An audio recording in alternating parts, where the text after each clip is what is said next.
voltando para conversar com a Lu.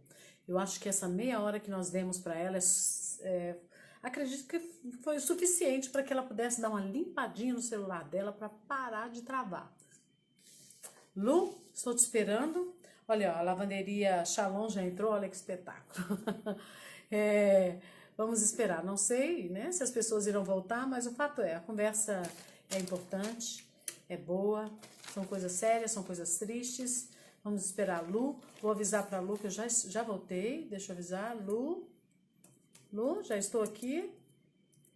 Estou aqui. Cheguei, Lu. Olha aí quem tá chegando. Quem chegou ali foi José. Quem mais ali? Não sei. É o José. Esperando a Lu. Lu? Ótimo. Esperando, Lu. Agora eu vou te convidar. Agora esperar entrar. Polifé, Texas, entrando. Vamos ver a conversa com a Lu. Olá! Lu, querida, olha aí, já melhorou? Meu Deus, que é isso? Ô, Lu, entendeu? Olha como é que entrou mais rápido, não é? Não, minha filha, eu vou te contar um segredo. Tive que vir para casa do filho e pedir socorro. Mentira, jura? Foi. Então era a sua internet, né? Danada. Massarela. Era. Era a sua internet? Sim, era minha internet estava ruim. Mas vamos lá. Bora lá, Lu. Sim. Agora nós temos tempo, né, Lu? Oi? Agora nós temos tempo, né? Estou procurando aqui um lugar que tenha vento. Então fica num lugarzinho fresco. Eu espero você se acomodar. Pronto, já cheguei. Ô, Lu, vamos lá. Oi. As pessoas irão voltar, provavelmente, né? Porque sabe.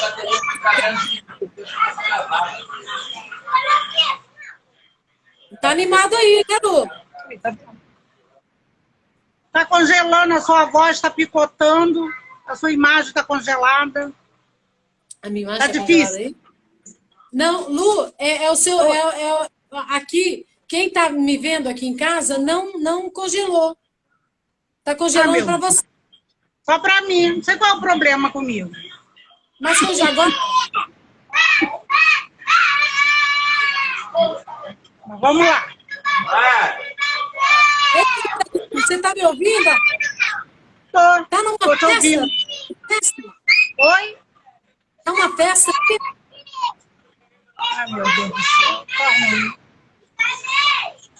Eita, Lu, não vou te ouvir não, hein? A garotada vai... Por causa do futebol. Ô, Jesus, para onde que eu vou? Caça um lugarzinho. Vocês podem parar de gritar aí, por favor? Eu tenho. Ai, meu Deus. Aí que gritam quando me veem. Jesus, tem misericórdia de... Vou pro quarto. Vou me trancar no quarto. Exatamente. Vou me trancar no quarto. Isso. Uma gritaria lá embaixo. Claro, tá chegando. Vamos lá. Enquanto isso, a gente está chegando aqui. Eu, Denise, a Cláudia, o Massarelas já está aqui. Opa, agora o silêncio ficou bom. Lu, tá me ouvindo bem agora, amor? Tá legal.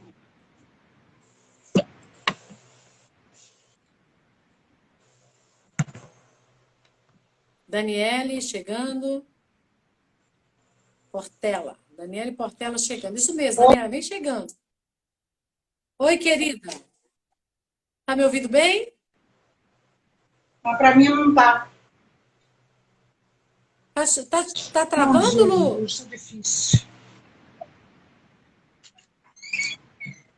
Não tô conseguindo. Você congela para mim. Tá. Mas eu estou te ouvindo. A gente pode ir conversando congelada, aham. Então vamos tentar. Vamos tentar falar. Você está me aqui, ouvindo ó, bem? Você está me ouvindo bem? eu estou. Te Agora eu estou ouvindo te e ouvindo vendo. bem. Ótimo. Ô, Lu, tá agitada, né? Tô, Corre minha pra cá, filha. Olha, eu estou corre mandando eu pra, trancar minhas crianças.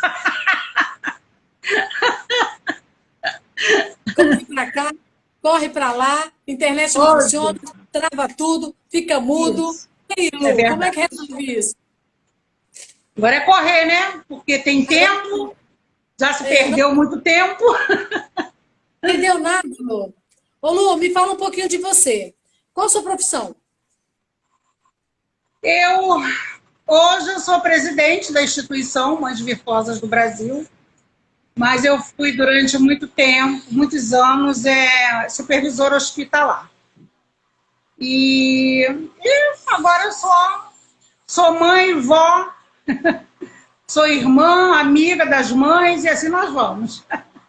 Ô, Lu, e você, esse nome foi dado por você, Mães Virtuosas? É um nome criado por você? Como esse nome surgiu?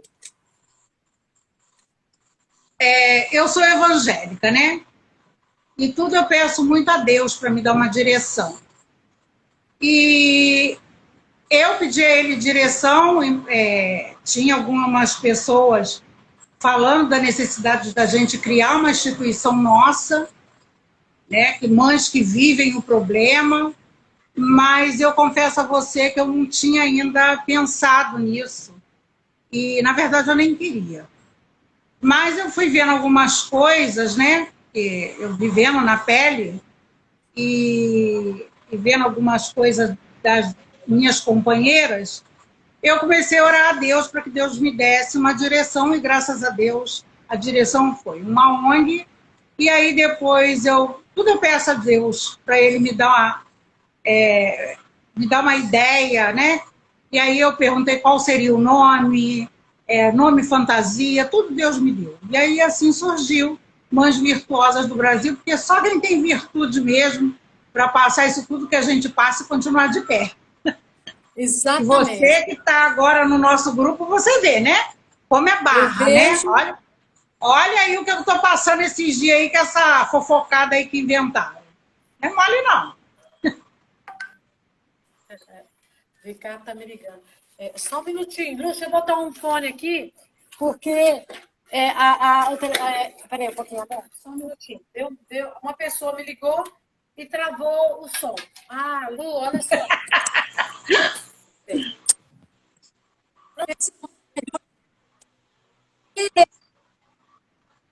Alô, peraí, meu amor, um minutinho.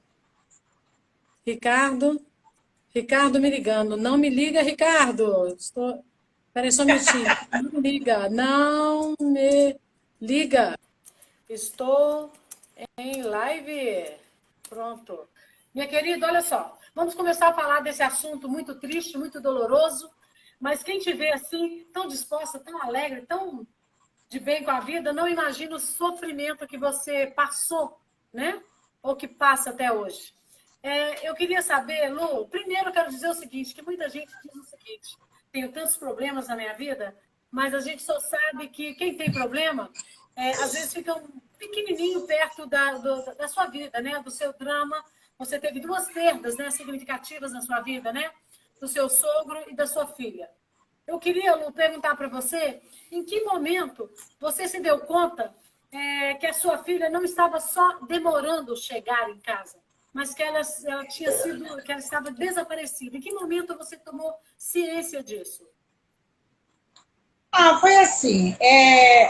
Ela não tinha o costume, não tinha o hábito de ir na padaria, né? Tanto que mas naquele dia ela acordou muito cedo, estava naquela expectativa de ser tia, estava muito feliz, bebezinho novo dentro de casa, e ela acordou e eu falei, eu vou na padaria, e ela falou assim, deixa que eu vou, e a padaria é muito próxima, era muito próxima, e a gente ficou naquela expectativa, né, dela ir voltar rápido, e como eu achei assim, porque daqui da minha casa para a padaria ela não levava era menos de 10 minutos. Muito aí, acho que nem não chegava, talvez 6, 7 minutos, né? Entre idas e vindas. E não voltou. E aí começamos a procurar, primeiro com as amiguinhas, que viram sim ela passar. Depois eu liguei para a avó dela, né? A moça que tomava conta dela, que ela chamava de vó, e liguei para minha irmã. Quando elas falaram, olha, aqui ela não está, eu falei, Raquel, não está com as amigas, não está com a avó, não está com a tia, sua irmã, roubaram a sua irmã, foi essa expressão que eu usei para ela, roubaram a sua irmã. E ali, minha filha, a gente começou essa busca.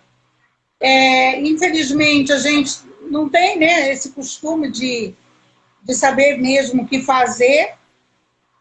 E o que aconteceu foi todo mundo que saía para procurar ia pelo mesmo caminho, não dividíamos grupos. E nisso, o homem foi tomando distância com ela, e aí quando a gente noticiou, o meu vizinho falou, eu vi a sua filha atravessando a pista numa bicicleta sendo levada por um homem. E ali começou a nossa tortura, né? Vamos procurar, e aí nisso ele foi ganhando distância, porque quem conhece aqui o quilômetro 32 é bem próximo da Avenida Brasil, né? Então aqui a gente tem tanto o caminho que vai para Itaguaí, Nova Iguaçu, Avenida Brasil, que vai para Santa Cruz, e tem a estrada para Campo Grande. Então, assim, é um leque. Mas a gente não tinha ainda aquela noção de dividir em grupo. Então, todo mundo ia pelo mesmo caminho. E nisso ele foi ganhando distância.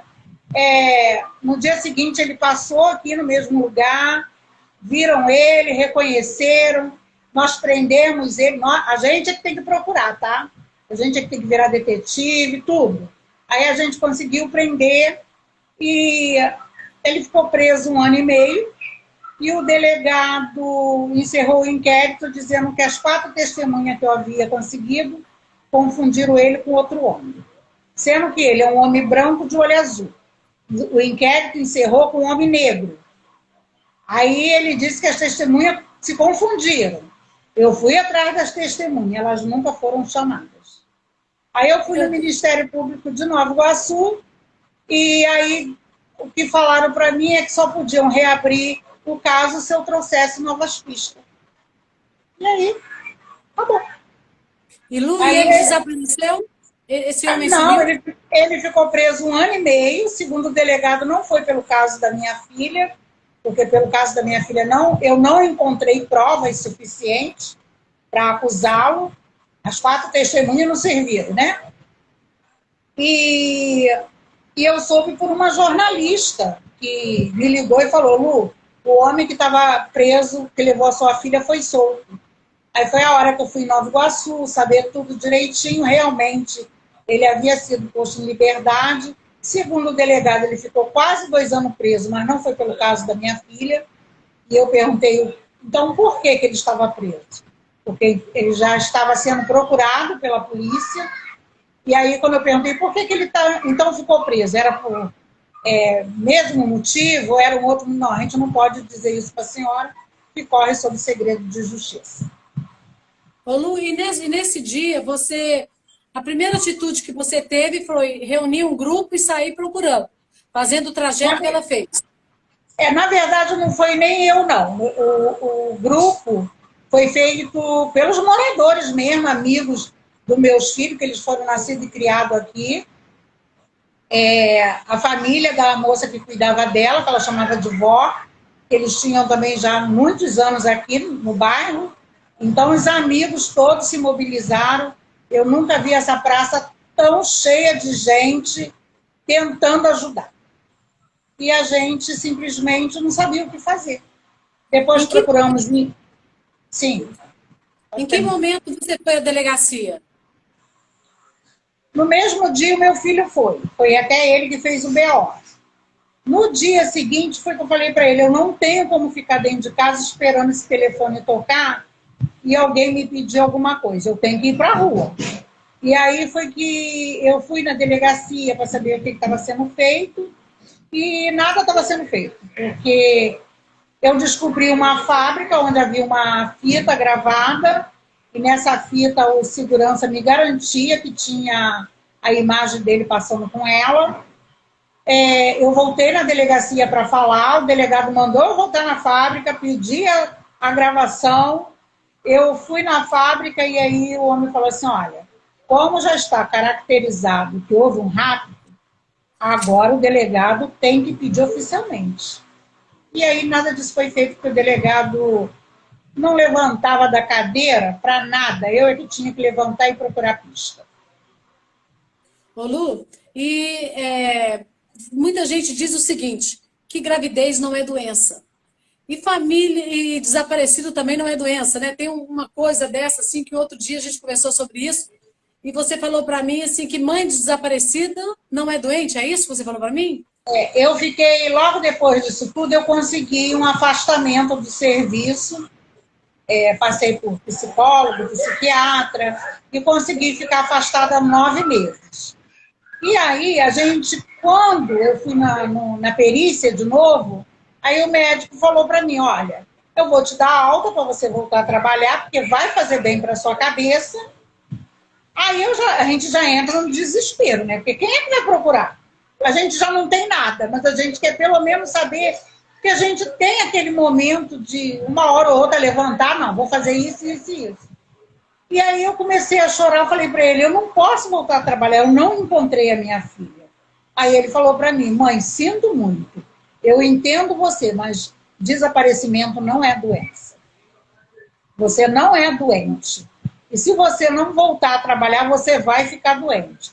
Bom, voltei a trabalhar, e aí eu até contei para você que comentários maldosos, porque eu realmente eu tinha que colocar dentro de mim, que do portão para dentro, eu tinha meus amigos de trabalho, né? Então eu tinha que respeitar e não podia descontar em ninguém a minha dor. Então até um sorriso que eu dava, eu era condenada por aquilo. E aí eu comecei a ficar muito agressiva, e aí eu pedi à minha chefe que eu queria que ela me demitisse, porque eu não tinha mais condições de ficar. Não aconteceu a demissão, mas a clínica também teve uns problemas lá, decretou falência, e eu voltei a ficar em casa, e de lá para cá meu marido achou melhor não voltar a trabalhar e que eu me ocupasse de uma outra maneira. E foi nisso que eu comecei a pensar, né, na instituição, vendo também que outras mães passavam o mesmo problema que eu, né, e tem outras até piores, porque o filho some, marido, a mulher fica depressiva, elas não querem tomar remédio, porque muitas dizem, eu não vou tomar remédio, porque senão eu fico viciada, e a gente fica mesmo, né? Porque agora eu fiquei... A minha pressão chegou a 22, e para mim eu não sentia nada, e eu lembro que o médico, até da clínica mesmo, quando soube do meu caso, me deu uma cortesia, eu bati elétrico, e ele ficou horrorizado de ver que eu não sentia nada. Ele disse que ali era o perigo, né? Porque a pressão estava subindo e para mim estava tudo normal. Aí ele me medicou, eu fiquei quase o dia inteiro deitado, botando remédio embaixo da língua, e depois ele falou para mim, olha, você vai ter que ser tratada com cardiologista, você tem que passar por psicólogo, e eu já não dormia mais à noite, né? Eu fazia faxina à noite. De madrugada eu estava limpando a casa. E chorando. E aí dormia muito pouco durante o dia. Enfim, a vida da gente vira uma bagunça, né? Ô Lu, Muda tudo. em algum momento você sentiu culpa? Porque a maioria das pessoas, quando não entende, não se coloca no seu lugar, ou no lugar de uma mãe ou de um pai, de uma família que possui pessoas desaparecidas, acaba colocando a culpa, né? O que você fez com a sua filha? O que você fez com o seu filho? A culpa é sua. Isso deve ter acontecido muito com você.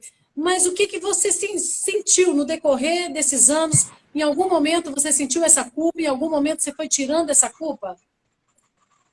Acho que no início todas nós, porque assim, eu fico pensando assim, por que eu deixei ela ir na padaria? Por que eu não fui, né? E aí a gente começa a pensar num monte de coisa, mas eu fico pensando, se não fosse aquele dia, seria um outro dia qualquer.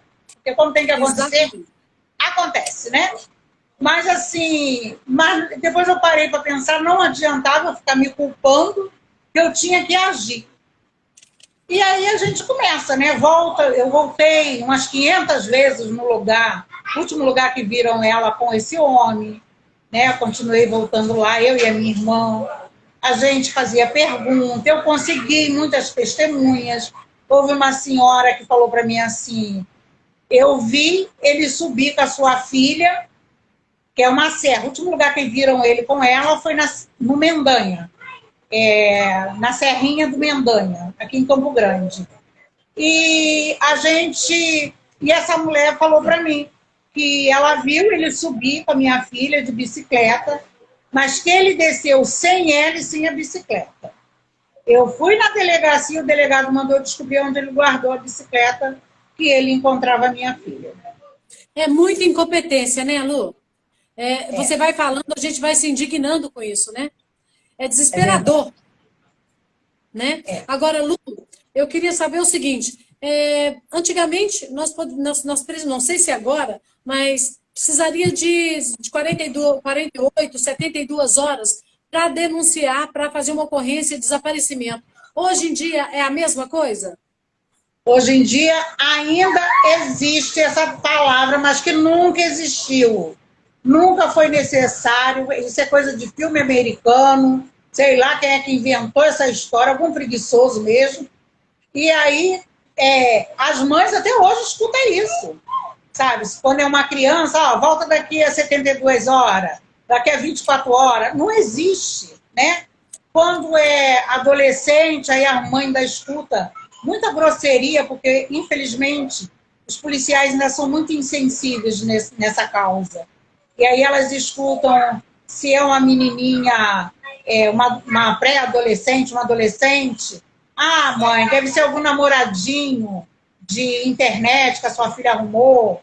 Se é um rapaz, deve estar alguma menininha, né, nova, ou então deve estar em alguma boca de fumo, enfim. As mães ainda são muito humilhadas. Não basta estar sofrendo a dor. Eu Ainda imagino. são muito humilhadas. Lu, e a sua vida voltou à normalidade? Ou continua ainda meio barro, meio tijolo? Acho que vida de ninguém, de mãe nenhuma, de família nenhuma volta ao normal. Família nenhuma. A minha preocupação lá na instituição é até isso. E você faz parte do nosso grupo, você vê. A minha preocupação é com a família. É a mãe, sim, porque a mãe está sempre de frente.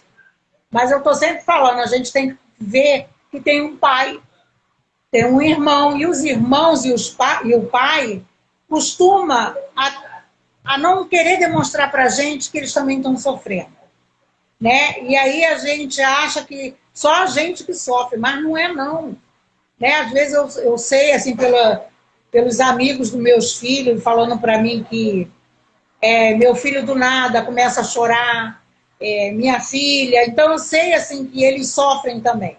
Né? E tentam passar para mim uma fortaleza que a gente sabe que não existe, mas que a gente precisa aprender a se esconder atrás dela, né? Vamos dizer assim. Sim. Ô, Lu, e você efetivamente encontrou apoio onde?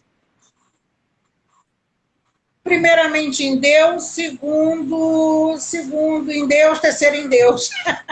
Não teve assim. Assim, eu conheci uma mãe, a Helena. A Helena, para mim, é minha grande heroína. A Helena encontrou a filha dela já em óbito. Né? Foi até um caso muito trágico, né? Porque violentaram a filha dela e bateram até matar. E a Helena é uma guerreira. A Helena me conheceu 2 dias depois de ter enterrado a filha. E a Helena entrou na minha casa, porque começou a passar na televisão, né? Ela entrou na minha casa e a minha filha falou assim, a gente está tentando fazer ela comer alguma coisa. Porque a primeira coisa que a gente faz, a gente não quer comer, porque a gente diz assim, eu não sei se a sua irmã está comendo. Mãe, bebe água, eu não sei se a sua irmã está bebendo água. Enfim, a gente não quer nada. A gente quer a solução, né? E a Exatamente. Helena entrou, sentou na beira da minha cama, segurou na minha mão e falou assim: olha, a minha eu já enterrei. E a sua você não sabe nada. Então, pela sua filha, você não tem direito sequer de ficar deprimida. E aí eu comecei a chorar, ela falou assim, chora tudo que você tem que chorar, depois levanta, vai tomar um banho, penteia esse cabelo, vai comer alguma coisa e vai procurar sua filha. E pronto, nunca mais parei. Em algum Nunca mais momento, parei. em algum momento, então essa Helena foi seu anjo, né? Foi. Em Helena é algum meu anjo. momento, Lu, você pensou em fazer uma besteira, pensou em tirar a Não, vida? Em algum não, momento não, você não. Não, nunca pensei. Assim, houve um momento que eu percebi que eu estava entrando em depressão, sim. A gente tem várias etapas da vida da gente. Houve uma época que eu fiquei muito agressiva, sabe? Eu lembro até que eu tive que reconhecer isso, porque meu marido falou para mim assim, eu falo uma coisa com você, você vem com 10 pedras na mão. E eu comecei a ficar com medo de falar. E eu comecei a pensar assim, se eu faço isso com ele, que é meu marido, eu imagino o que eu faço com os outros, né? Então eu comecei a ter medo de falar. As pessoas falavam comigo e eu ficava, será que eu estou falando alto? Será que eu estou falando baixo? Será que eu estou agredindo? Eu falei, o jeito é ficar calada. Aí comecei a não querer falar. E nisso de não querer falar, eu comecei a não querer sair de casa. Não sair de casa, eu queria só ficar na cama. E ficar na cama, eu comecei a ver que eu estava entrando por um caminho sem volta. Depressão é horrível, horrível. Eu tive esse iníciozinho, sim, e eu só queria... Eu abri o olho e tomava um remédio para dormir. Aquele remédio fazia efeito, eu dormia. Quando ele acabava o efeito, eu abria o olho, eu tomava outro para dormir. Aí um dia eu falei assim, não posso. Aí eu lembrei da Helena. Falei, eu não posso, eu não sei nada da Luciane. Porque se ela volta, quem é que vai cuidar dela para mim? Né? Aí foi aí que eu consegui reunir força. Hoje eu falo isso para as mães, quando alguém fala assim, eu tô muito mal, não sei se eu vou aguentar. Você vai aguentar. Você vai aguentar porque seu filho vai aparecer e eu não vou dar colo para filho de ninguém, não. Você que tem que dar colo para o seu, porque eu quero a minha. Então, assim, eu tento dar esse choque nelas, porque eu tive esse choque, né? E me fez bem. Depois até eu volto, deixo passar uns dias, vou lá, peço desculpa. Mas se a gente não der esse choque de realidade, e graças a Deus eu tive, a gente vai por um caminho sem volta. A depressão é muito ruim. Não dá nem para te descrever o que é uma depressão. É uma coisa horrível. Ô, Lu, você chegou a colher material genético? Chegou a fazer. Não, porque Não. existe essa possibilidade, né? Não, assim, ele deveria ser, né? Eu acho que a gente está caminhando agora, eu acho que agora a gente está criando assim, um grupo bem forte para a gente começar a colocar essas coisas que deveria acontecer e não acontece, porque eu acho que nunca houve essa preocupação, né? E assim, cada coisa que a gente alcança, claro, é uma vitória. Mas a gente vê as coisas do governo um sinal positivo, sim, mas começa sempre de cima. E aí eu fico assim, por que não pega, a gente faz o BO dali, eles encaminham, no caso, se for menor, para uma FIA, né? A FIA só entrou na minha vida 4 dias depois. E eu lembro que o Luiz Henrique falou para mim assim, mãe, em 4 dias tira até sua filha do país. Falei, mas a culpa não é nossa, né? Porque a gente não tem um manual. Então, assim, a gente não tem... a gente não sabe exatamente o que fazer, mas também ninguém prepara esse caminho para ser mais suave, vamos dizer assim. Porque poderia, sim, a gente fazer o BO, depois eles encaminharem a gente ou para a FIA ou para o Ministério Público, e dali a gente já colheu material genético. Não é esperar passar 11 anos para me pedir para fazer ir lá colher, porque apareceu, como a gente já tem mãe, você vê lá no grupo, mãe que já colheu, e quando aparece um corpo, ele ao invés de primeiro verificar se é o filho daquela mãe, não, eles simplesmente ligam para essa mãe, mandam ela ir para a delegacia, que apareceu 2 corpos, quando a mãe chega lá, eles falam, um exame deu inconclusivo e o outro não é o seu filho. E eu fico assim, meu Deus, e a cabeça dessa mãe? Quer dizer, ela tem que se preparar para ter a péssima notícia, né? E aí, eu não sei onde eu encontro a força, que eu até falo assim, querendo eu vou com você. Aí falam assim, não, pode deixar que eu vou. Mas aí eu fico pensando, tá, não foi, graças a Deus. Mas como é que essa mulher estava, gente? Como saiu da delegacia? E se ela resolve tirar a vida dela, né? Eu não sei, Exato. ninguém pensa nisso. Sabe, isso tudo me preocupa muito isso. Porque olha só, Lu, assim como existe hoje delegacia especializada para menores infratores, menores abusados, existe também delegacia especializada para mulher. Eu nem sei se hoje existe uma delegacia especializada para este assunto, para desaparecidos. Nós conversamos um pouco sobre isso, lembra? Tem sim. Tem a DDPA, que é na cidade da polícia.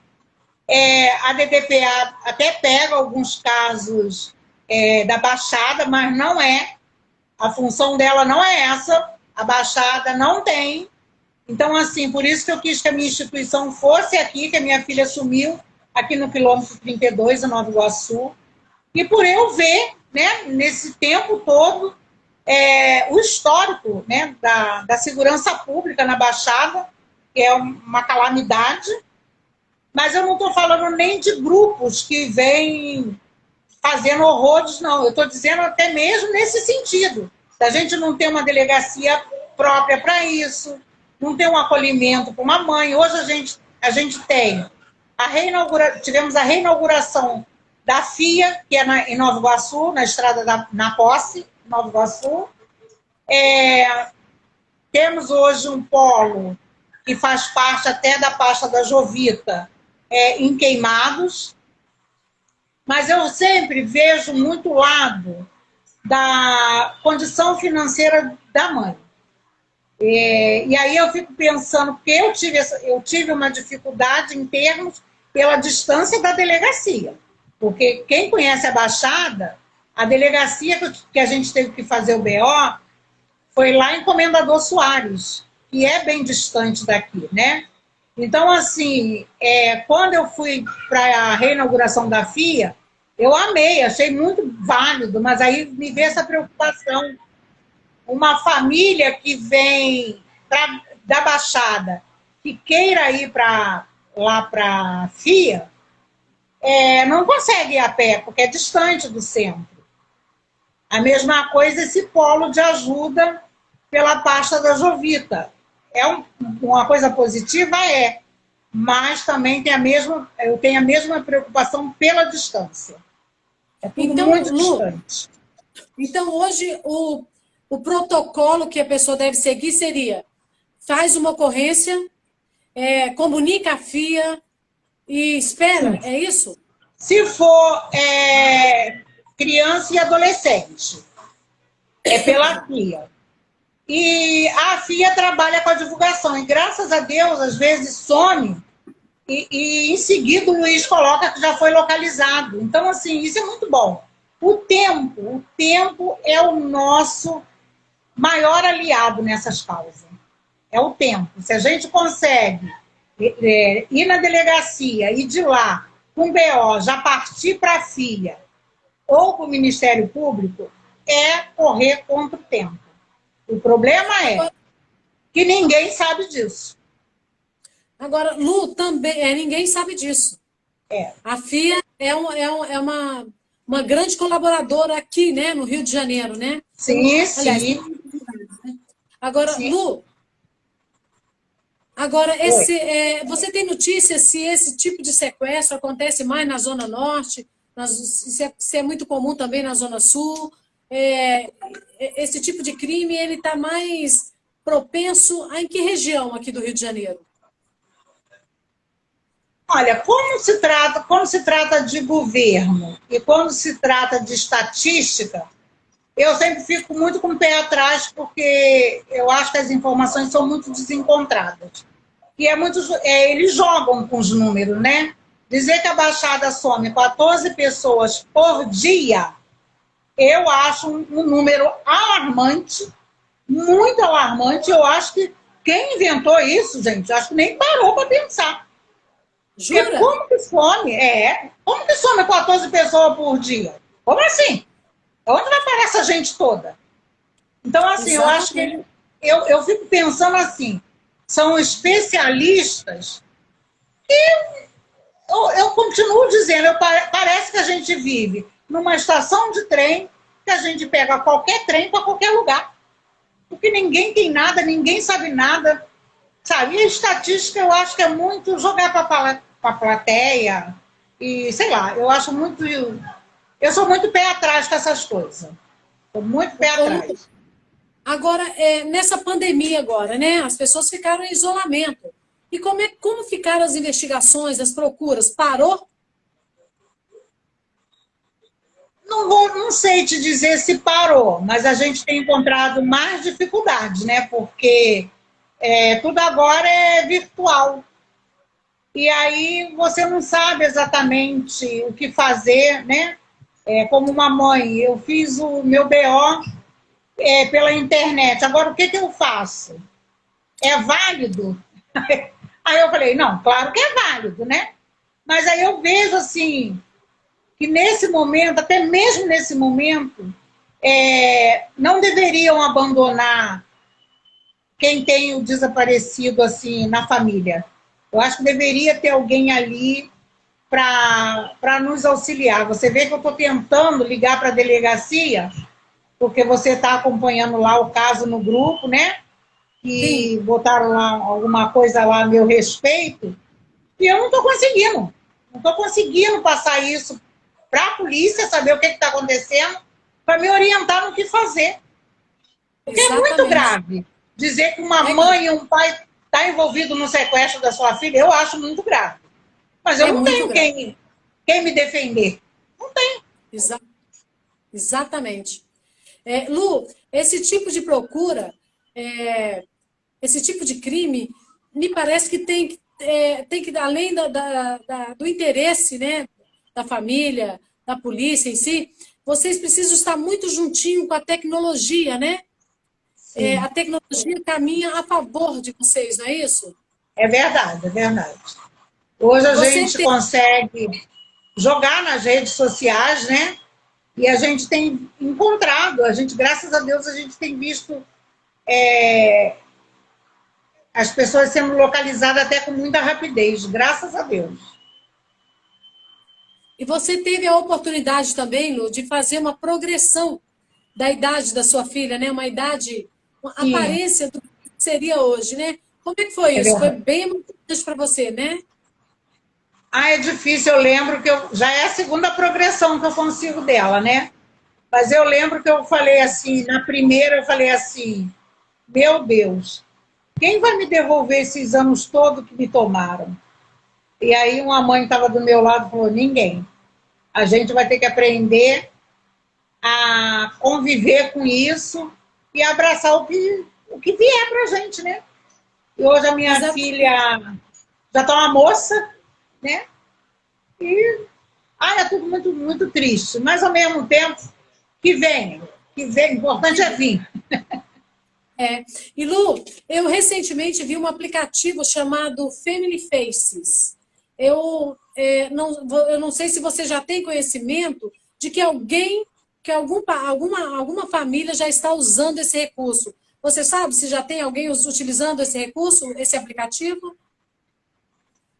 Parece que está Não, tendo não. dificuldade em baixar, não é isso?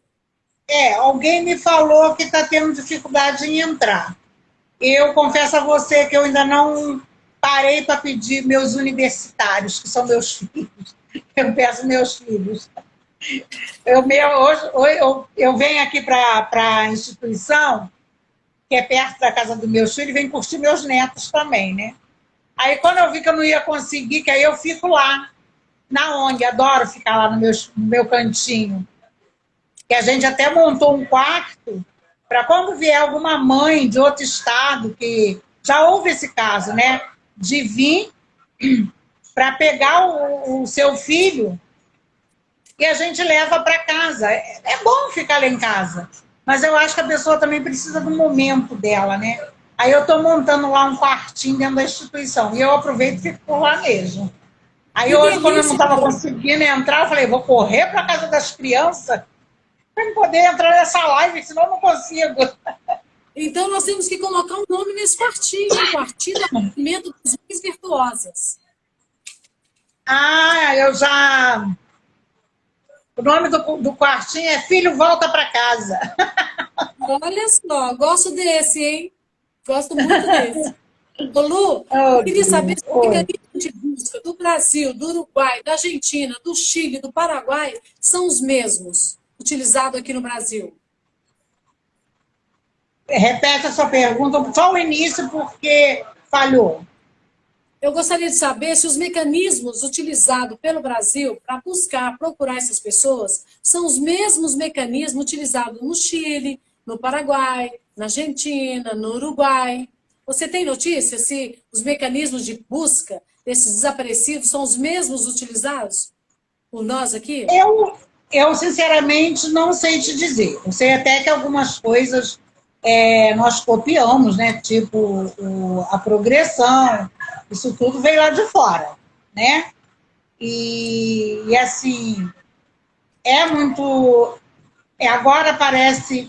nós tivemos uma live e parece que vai vir a identificação facial, né? Que vai ser muito bom.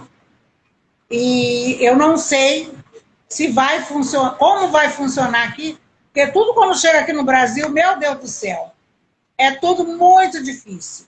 Mas, ao mesmo tempo que eu fiquei muito feliz de saber, já vieram me falar assim, o problema é... Aí eu falei, seria bom ser usado. Fronteira, né, aeroportos, essas coisas todas. Tudo bem, só que assim, a nossa fronteira não tem policiais suficientes para isso. Falei, pronto. A gente está sempre trocando 6 por meia dúzia. Exatamente. Nada vai. Nada vai. É muito preocupante isso, é muito preocupante. Mas é um Ô, Lu, avanço, né? Que vem as tecnologias, que copiem, que dê certo. O importante é dar certo. ô, Lu, você leu aquele livro chamado A Cabana, né? E você Sim. gostou muito do livro. Eu vi o Ah, eu filme. amei. Eu vi o filme, né? Você não viu o filme. Mas eu vou te dizer, foi um filme que mexeu muito comigo e depois eu cheguei em casa, fiz muitas anotações. Eu pensei, acho que eu vou ser uma crítica de cinema. Mas, na verdade, naquele momento ali que eu estava assistindo o filme, eu não me coloquei no lugar daquele pai. Na verdade, eu vi aquele filme ali como se fosse um drama, acontecendo um drama, e eu fiquei atenta àquele drama. Mas hoje, assim, conhecendo a sua história, conhecendo tudo que vem acontecendo com as famílias desaparecidos, eu consigo me colocar no lugar. E eu vejo que é necessário nos colocarmos no lugar do outro para que a gente possa entender muito bem o sofrimento, a alegria, a angústia do outro e poder oferecer um ombro amigo. Porque se a gente não nos coloca no lugar do outro, é difícil até de fazer alguma coisa. Você concorda? Verdade. Eu, Verdade. né?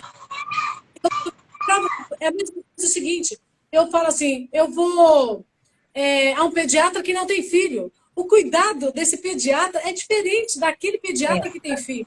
Ele conhece as nuances da maternidade. É como você conhece as nuances desse desaparecimento. Então, é por isso que você acolhe tão fortemente, você está tão engajada com essa ONG das mães virtuosas, né? Porque essa dor você conhece, reconhece, sabe como lidar.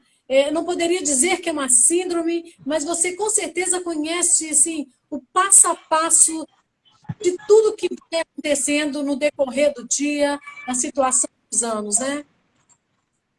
Assim, né? Eu fui reparando assim, passei por outras instituições, sim, mas quando eu vejo que não tem filho, pode até ter muito boa vontade, tem. O problema é que a gente que tem um filho desaparecido, a gente tem uma outra visão. A gente faz uma vez por mês, e esse ano a gente não fez nenhuma por causa da pandemia, mas uma vez por mês, toda segunda, quinta de cada mês, a gente faz uma reuniãozinha nossa ali na escadaria da Câmara dos Vereadores, na Cinelândia. E começou assim, por volta de 9 horas até as 2. No final, ficou de 9 até Deus mandar. E aí ficou uma coisa até muito gostosa, né? Aquele momento nosso. E aí eu comecei a pensar, eu falei assim, uma instituição que a pessoa não tem filho, ou que está com os filhos todos dentro de casa, pode até simpatizar com a minha causa, mas não pode dizer que sente o que eu sinto. Não pode. Né? Então aí eu falei assim, não, tem que ser. E aí eu fui acompanhando o nosso dia a dia. Aí eu vi, eu sou um espelho disso. Se eu não queria voltar a trabalhar, as outras mães devem ser a mesma coisa.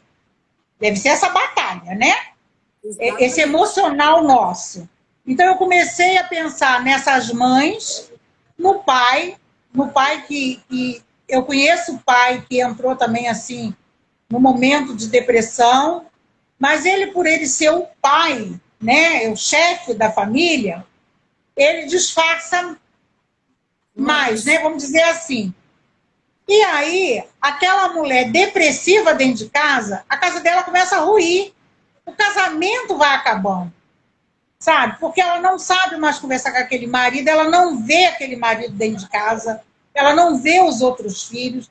O Vitor Belfort tem uma frase que ele falou pra gente, um dia que a gente estava na casa da Jovita, que ele falou para mim assim, Lu, eu sou órfão de pais vivos.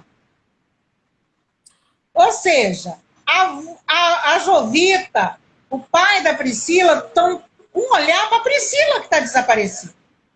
Aí eu vim com aquilo na minha cabeça e eu falei assim, meu Deus, eu nunca conversei com meus filhos.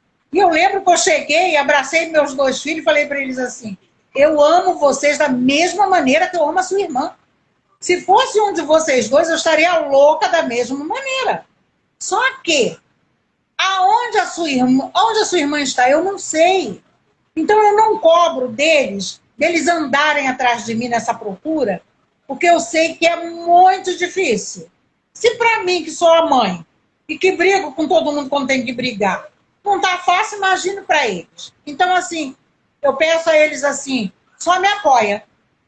E a hora que vocês precisarem, eu estou aqui.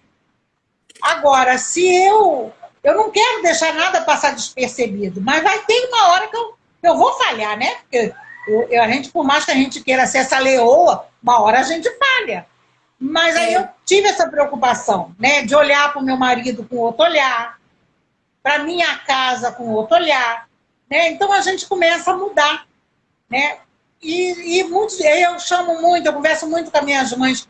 Às vezes eu falo até no grupo, mas outras vezes eu falo no privado, né? E aí eu comecei a pensar no que fazer para ajudar. A instituição não é só